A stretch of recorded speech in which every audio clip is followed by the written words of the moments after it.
Čau lidi, vítám vás u dalšího videa. Koupil jsem si novou koloběžku, je trošku zaprasená, jo, jsem na ní hodně jezdil. Už jako furt mám tu oranžovou Oxelo, ale koupil jsem si od značky Tiga, no, tohle. Tak jdeme se na ní projet. Kameramane ukaží. A jedem. Kameramane, ukáží mě.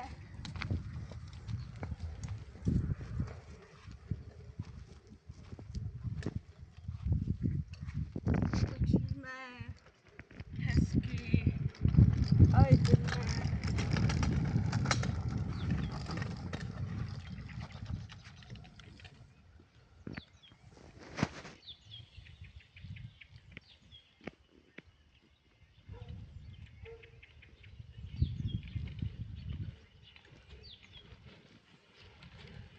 Jezdí se na ní dobře.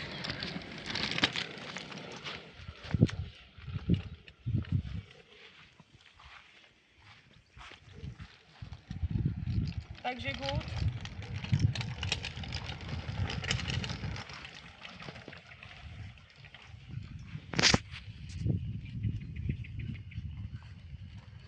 Takže jo, tohle je moje nová koloběžka, kameramane ještě ukaží. Route 200S od Tigy. Asi Route 200S je ten model, nebo co. Takhle vypadá, nebojte, furt mám tu oranžovou Oxelo z Dekáče, z Decathlonu. Tato je Salzy, Švíku Alzo. A tohle je moje teda druhá nová koloběžka. Takže jo, tohle by bylo všechno a čus.